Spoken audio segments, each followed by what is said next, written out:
ಹೌದು, ಸಾಲಗಳನ್ನ ಕಟ್ಟಕ್ಕಾಗದೆ ಎಷ್ಟೋ ಜನ ಮನೆ ಬಿಟ್ಟು ಹೊರಟೋಗೋದು, ಆತ್ಮಹತ್ಯೆಗಳು ಮಾಡ್ಕೊಳ್ಳೋದು, ಇವೆಲ್ಲ ಮರುಕಳಿಸ್ತಾನೆ ಇರುತ್ತೆ ಪ್ರತಿ IPL ಸೀಸನ್ ಬಂದಾಗಲೂ ಸಹ.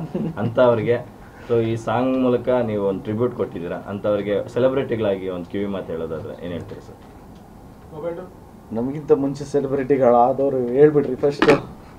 ಏನಿಲ್ಲ, ಕ್ರೀಡೆ ಅನ್ನೋದು ಯಾವಾಗಲೂ ಏನೋ ಒಂದು ಸ್ಪೋರ್ಟಿವ್ ಆಗಿ ತಗೋಬೇಕು ಅನ್ನೋದು ಒಂದೇನಿದೆಯಲ್ಲ, ಅದೇ ರೀತಿ ಅದನ್ನು ಆ ಸ್ಪೋರ್ಟಿವ್ ಆಗಿ ಅಷ್ಟೇ ಇಟ್ಕೊಂಡು ಮತ್ತು ಅದನ್ನು ಆಟ ಅಂತ ಅಷ್ಟೇ ಪರಿಗಣಿಸಿ, ಮತ್ತು ಅದನ್ನು ಬಿಟ್ಟು ದುಡ್ಡುಗಳನ್ನ ಕಟ್ಟಿ ಮನೆಗಳನ್ನ ಹಾಳು ಮಾಡಿಕೊಂಡು ಜೀವಗಳನ್ನ ಕಳ್ಕೊಬೇಡಿ ಅಂತ ನಮ್ಮ ಮಾರ್ಟಿನ್ ಟೀಮ್ ಕಡೆಯಿಂದ, ಬಟ್ ಸರ್ ಸಾಂಗ್ ಕಡೆಯಿಂದನೂ ಹೇಳ್ತಾ ಇದ್ದೀವಿ. ಆಟ ಆಟದ ಥರನೇ ಇರಲಿ, ಹುಡುಗಾಟ ಆಗೋದು ಬೇಡ.